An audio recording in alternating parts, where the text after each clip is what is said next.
Mulher, Virtude e Fé. Um oferecimento Cargolift.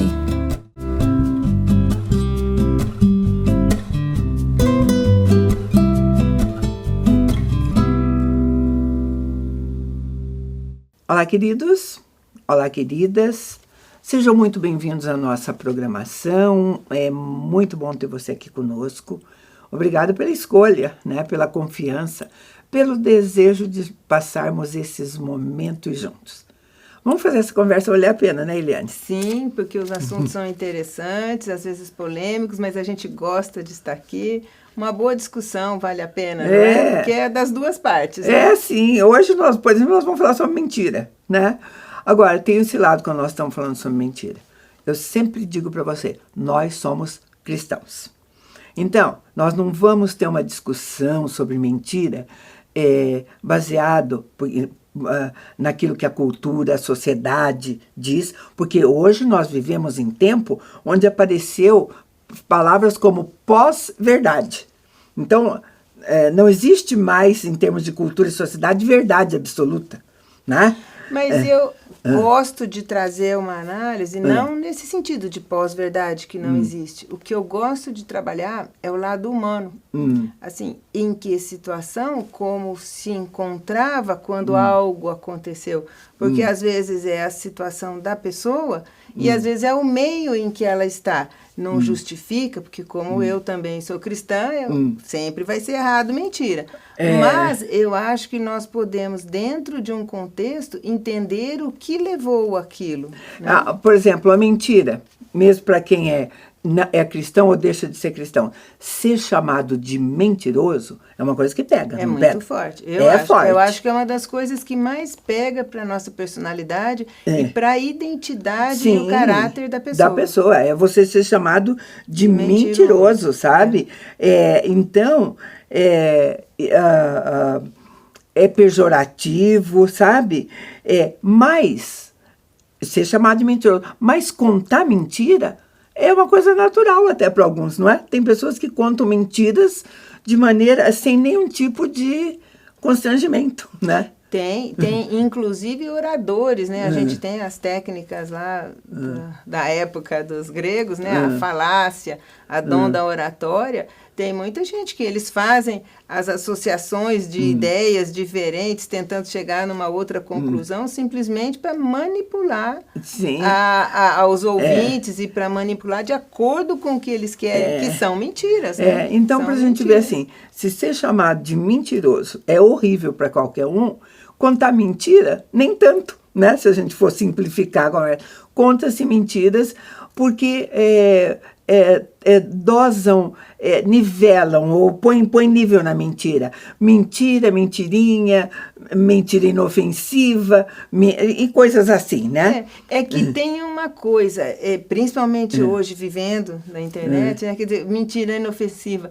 Você joga isso na internet para milhões de pessoas, será que é tão inofensiva? Tem que se perguntar, será, né? Então, eu não sei se existe mentira inofensiva. Na verdade, não existe. Mas... Mentira é mentira. É mentira. E hoje em dia, que tudo pode tomar uma dimensão, se tem em questão de minutos mais de milhões de curtidas, de repente é muito sério. Sabe, queridos, é assunto assim muito atual. Agora, a Bíblia, que para alguns é um manual de vida e para outros é um livro ultrapassado, o que a Bíblia fala sobre mentira? Primeira coisa é que a Bíblia não estabelece nível de mentira.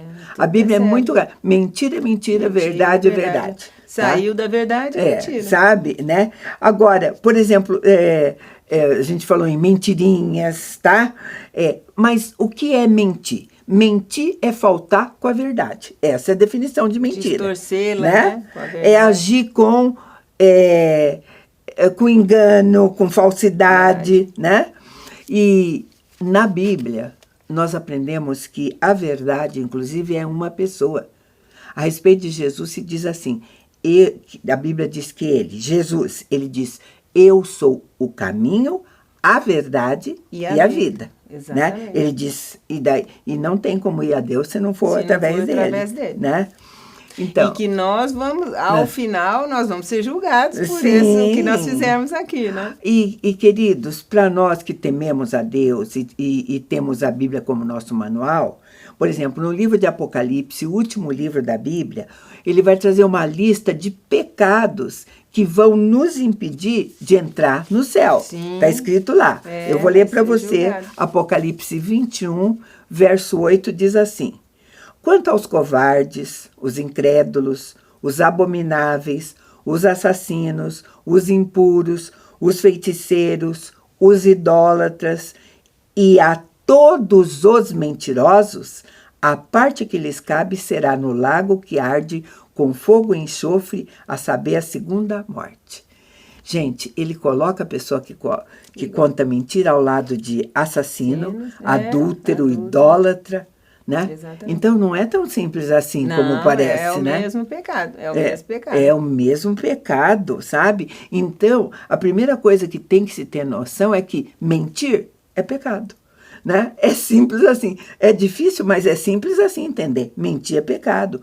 E um pecado comparado a outros que a gente acha... Assassinato, né? Assassinato, que é sério, que a gente acha seríssimo, tirar a vida de alguém. Isso que é interessante a gente ressaltar, porque às vezes você fala mentir e assassinato, né? Que um é muito sério, outro não. Mas, de repente, se eu conto uma mentira para alguém que vai lá e mata a outra pessoa por causa da mentira que eu contei, então, quer dizer, isso, se o fato gerador é esse tem o mesmo grau e às vezes então, você vê como leva uma coisa a outra. E uma né? mentira, às vezes, pode matar muitas coisas na outra, na né? outra, ou a respeito de outra. Esperança, uma mentira amor, pode matar a reputação da outra. Vamos supor que eu conte uma mentira a seu respeito. Né? Eu vou estar assassinando a sua reputação. Exatamente. Né? É muito sério, né? É muito sério. Sabe? Agora, a gente diz que não é fácil porque, embora não parece lógico a gente incorrer no mesmo erro, mas a pessoa que conta uma mentira, às vezes conta, né, outra e tudo mais, e isso acontece por causa da nossa humanidade. Nós somos humanos, nós somos seres falhos. O rei Davi, né, no Salmo, ele diz assim, Salmo 51, 3, pois eu conheço as minhas transgressões, o meu pecado está sempre diante de mim. Isso. Né? Ele está dizendo que o pecado estava diante dele porque o pecado o perseguia, no sentido, vinha à mente dele, não só, né, em todos os sentidos, né? E ele diz, eu reconheço as minhas transgressões, eu sei por que eu faço isso. Será que as pessoas têm essa consciência, as pessoas que costumam mentir por qualquer coisa? Porque, gente, por mais que ele esteja achando que a mentira é inofensiva, nós estamos dizendo que ele está faltando com a verdade. Sim. Né? É mentira. Né? Então, ele diz o pecado é perseguir. Esse perseguir também tem essa possibilidade que eu estou te falando, de fazer de novo. Né? Sim, é um padrão de pensamento. Né? É um padrão. Né? De comportamento, que às vezes a pessoa... o que eu quero dizer é assim, que a gente já acompanha muita gente que desde pequena sofre muita violência, é agredido por muitas coisas, que não daria conta daquele sofrimento. E, de repente, por um motivo ou outro, ele começa a minimizar isso na cabeça, começa a mentir. Assim, não justifica, é errado, mas assim, é que algumas coisas têm que ser tratado antes para simplesmente julgar a mentira, né? Para simplesmente imputar um padrão de erro ali, que é errado, que não justifica, mas para curar essa pessoa, tem que ir lá na raiz entender, porque senão, como a gente falou, é um padrão de repetição mental, ele vai continuar mentindo. O pecado da mentira vai transformar no seu estilo de vida. É um estilo de vida. A pessoa que é conhecida por mentir, você pode ver, às vezes ele não é confrontado na frente, mas a pessoa que o conhece sempre fica em dúvida, porque ele costuma mentir. Se ele mentisse, né? Tem até uma historinha que uma criança ou alguém lá, vamos dizer, falava, ai, socorro, tá vindo alguém me pegar. Os pais chegavam, alguém chegava lá e era mentira. A segunda vez, tá vindo alguém, socorro, não sei o que. Aí a pessoa, mas será? mas foram ver, porque de repente era, né? E na terceira vez, realmente, de fato, algo ruim estava acontecendo e ninguém foi. Falou, não, a gente está acostumado a falar assim. Então, esse descrédito, né, vindo da mentira... Sim, porque é o que... Essa é uma consequência pro mentiroso. Tanto que você acaba se isolando da sociedade, né? Agora, gente, o que a Bíblia diz a respeito disso, você tem que saber que é muito pesado mesmo. Eu vou ler para você João 8, verso 44. Jesus falando. Vós sois do diabo, que é o vosso pai, e quereis satisfazer-lhes os desejos. Ele foi homicida desde o princípio e jamais se firmou na verdade, porque nele não há verdade. Quando profere mentira, fala do que lhe é próprio, porque é mentiroso e o pai da mentira. Então, olha só, se ele diz que o diabo é o pai da mentira, ele está chamando o mentiroso de filho do diabo. Sim, sabe? Certamente. Sabe, tá bem pesado mesmo. No contexto, gente, no contexto ele está falando aqui mesmo dos fariseus, sabe? Então, aqui caberia até um longo e extenso histórico, né, com teologia, tudo, quem eram eles e o que é que eles faziam, sabe? Mas, na verdade, para a gente simplificar para vocês, eles que deveriam ser os principais guardadores, se corromperam com o tempo. Sim. E acabaram se tornando mentirosos, deixaram de Eu acho que usar a verdade. Um exemplo clássico e rápido é Balaão, né, que era um profeta de Deus e se deixou envolver porque ia receber propina. Né? Então, se você fala mal de Jesus, fale mal de Deus, que nós te damos tesouros. E ele foi tentado pelo tesouro, né? No caso, a falar mal de Deus. Então, quer dizer, é o clássico aí, Sim. né? Que a mula viu os anjos, teve uma visão espiritual e ele perdido na ganância, na corrupção, na mentira, porque aí ele iria mentir. Mentira. Ele se perdeu, né? E sabe, queridos, do começo ao fim, desde Gênesis até Apocalipse, né? E Apocalipse não quer dizer, mas nós vamos encontrar personagens que contaram a mentira, como eles lidaram com isso depois e como Deus também lidou com eles, né? E como sai, porque uma das coisas que nós estudamos o Apocalipse ano passado, e uma das coisas que mais me tocou é quando Jesus passeia entre os candelabros, né, que são as igrejas e toda aquela representação, e como Deus retira a bênção, né? Eu acho que pior do que a ideia, e as igrejas pecaram, mentiam, e faziam coisas assim. Então, eu acho que essa imagem fica muito claro, porque mentira aqui na Terra valeria a gente perder essa bênção e a presença de Jesus. Por conta de uma mentira, Só né? aí você já fica para pensar. É uma coisa assim a levar para casa para refletir. Né? Agora, desde o Éden, querido, desde Adão, desde o primeiro homem, né, para mentir, o filho dele, o próprio Caim e tudo mais. Então, nós vamos encontrar personagens usando de mentira, e o que nós vamos conversar no segundo bloco é justamente isso. O que eles fizeram e qual a reação de Deus. Vamos fazer um intervalo rápido e a gente volta já.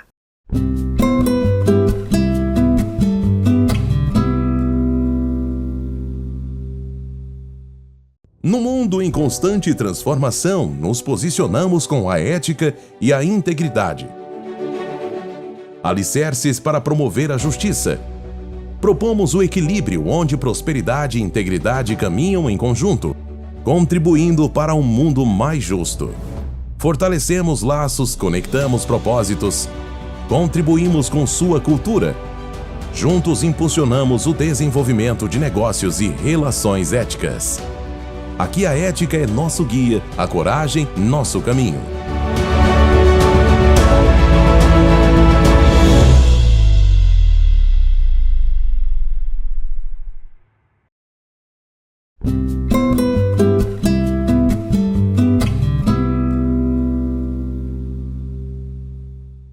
Estamos de volta, nós estamos falando sobre mentira e na Bíblia nós vamos ter um caso clássico. Clássico, eu vou relembrar para vocês, a gente vai pautar um pouquinho essa conversa nele. Lá no livro de Gênesis, capítulo 12, a respeito de Abraão, disse assim: havia fome naquela terra, desceu Abraão ao Egito para ali ficar, porquanto era grande a fome na terra. Quando se aproximava do Egito, quase ao entrar, disse a Saraí, sua mulher: ora, bem sei que és mulher de formosa aparência. Os egípcios, quando te virem, vão dizer: é a mulher dele, e me matarão, deixando-te com vida. Dize, pois, que és minha irmã, para que me considerem por amor de ti e por tua causa me conservem a vida.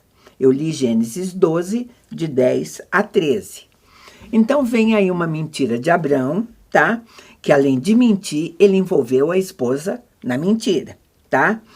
E não foi a primeira vez que ele fez coisa desse tipo em relação à mulher, porque tem outro relato, numa outra ocasião, em Gênesis 21 e 2, que diz assim: partindo Abrão dali para a terra de Neguebe, habitou entre Cádiz e Sul e morou em Gerar. Disse Abrão de Sara, sua mulher: ela é minha irmã. Assim, pois, Abimeleque, rei de Gerar, mandou buscá-la. Então, bom, deixa eu lembrar para você que a Bíblia nos diz que ela, Sara, de fato, ela era meia-irmã de Abrão. Tá? Era filha do pai dele com a outra mulher. E naquele tempo podia se casar, né? Mas só que ela era esposa dele. Era meia-irmã, mas era esposa dele. Então aí nós vamos entrar naquilo que é um monte de discussão. É meia verdade ou é meia mentira?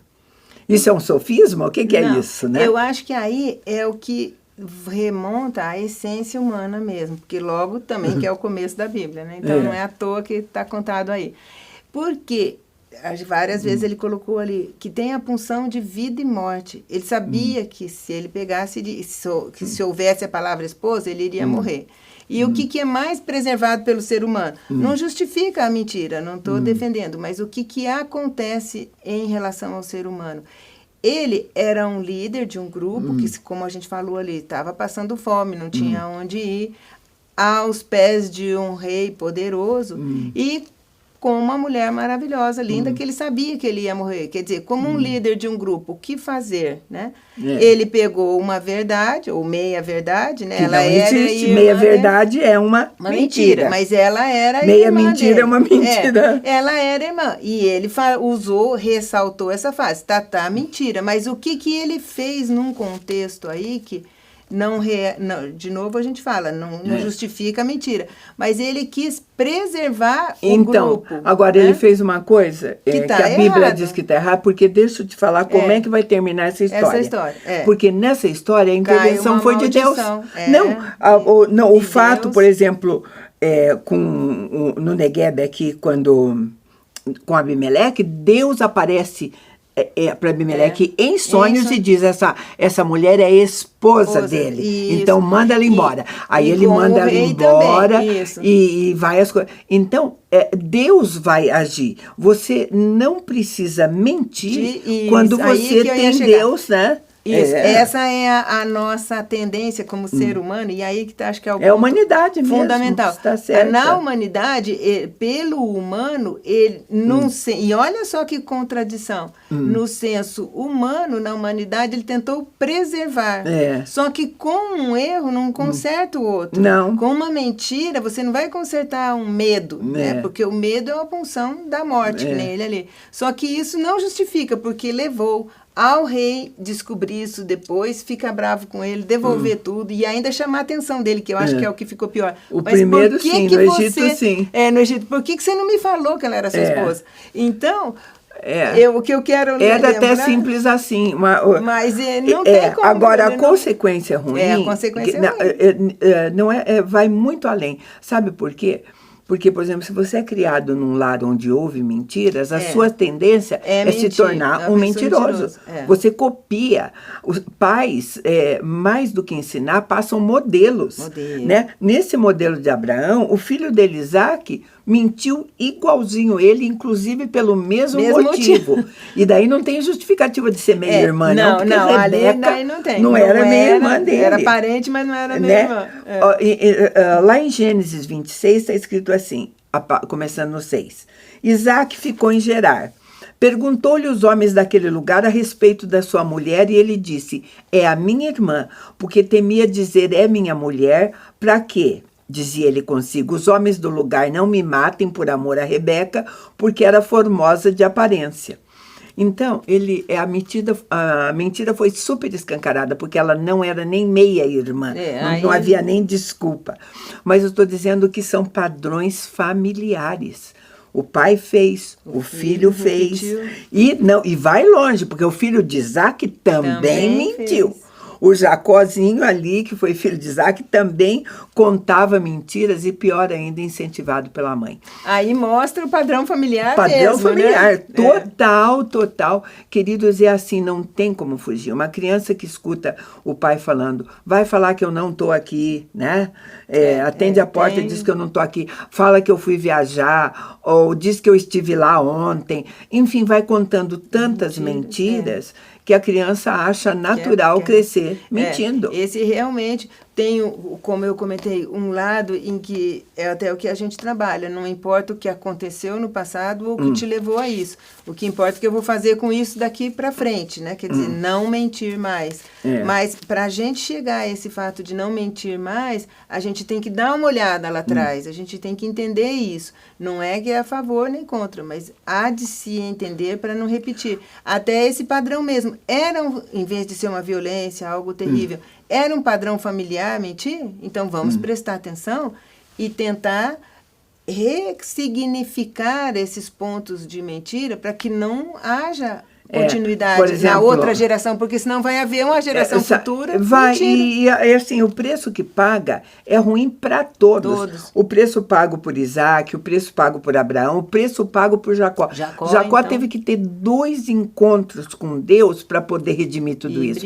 Ele teve um encontro no Vale de Jaboque e depois teve um encontro em Peniel, né, para lutar com Deus, ficar marcado, tudo. Houve redenção, houve cumprimento de promessa. Deus o abençoou grandemente, né? Porque este perdão total, perdão por parte de Deus, perdão por parte do irmão, reconciliação, né? Então, sabe, é preciso ser quebrado esses padrões dentro da família. Percebe-se às vezes, porque às vezes vem de um lado só, vem do lado do pai, às vezes vem do lado da mãe, né?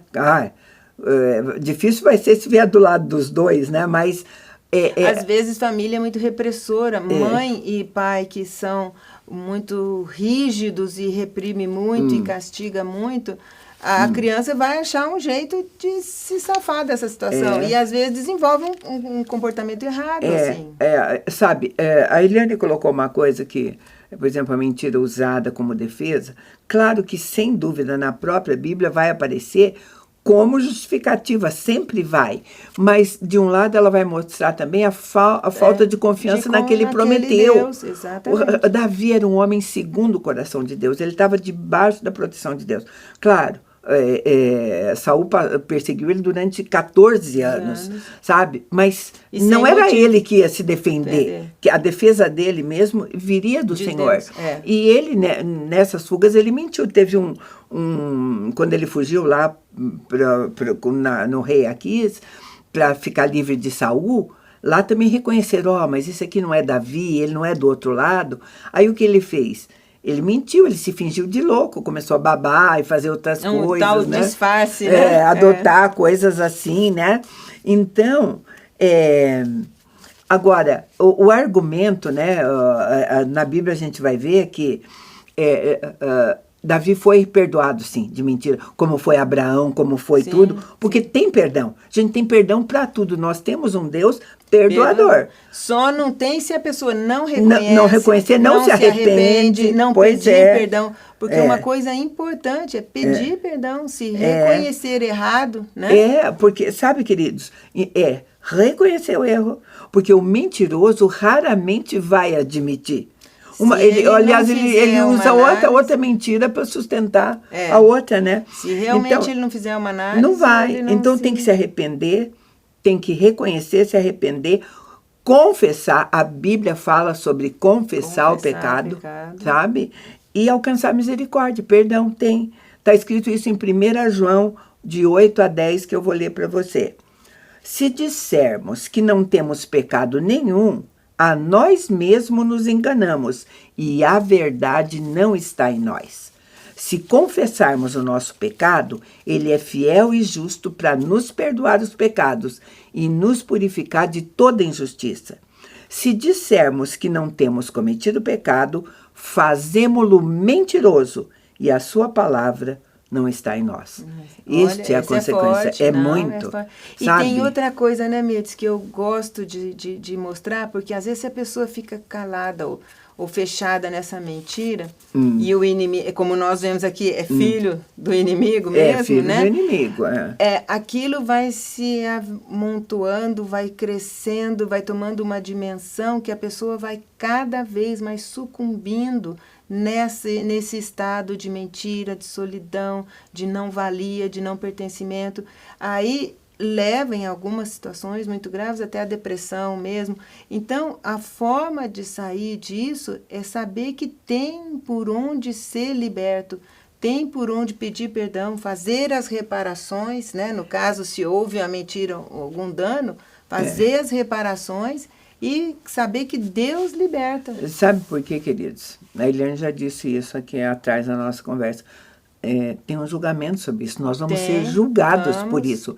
E não espera que vai ser depois que morrer, não. Nós temos um caso contado no Novo Testamento, que é o caso de Ananias e Safira, super conhecido, que mentiram a respeito do terreno, não deram tudo, e ele caiu morto na hora. Foi consumido na hora. Sabe? Então Deus estava mostrando assim, é assim que eu vou tratar aqueles que contam mentiras.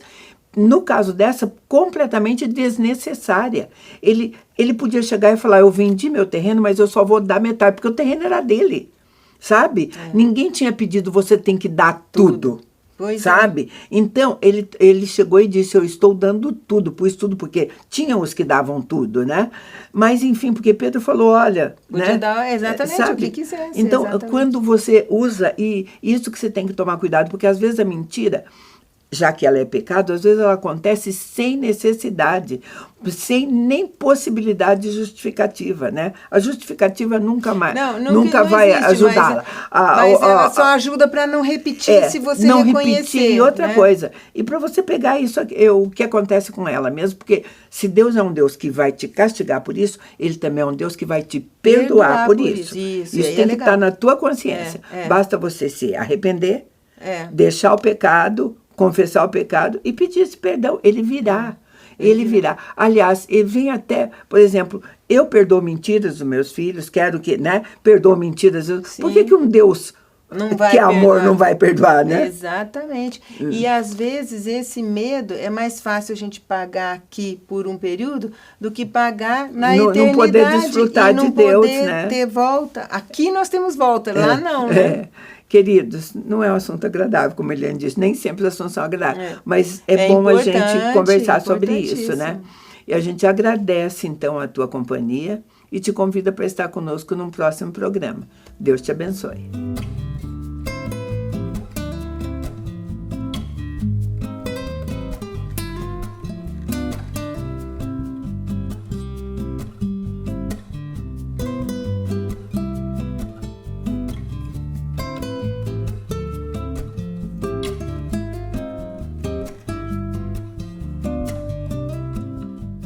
Mulher, Virtude e Fé. Um oferecimento Cargolift.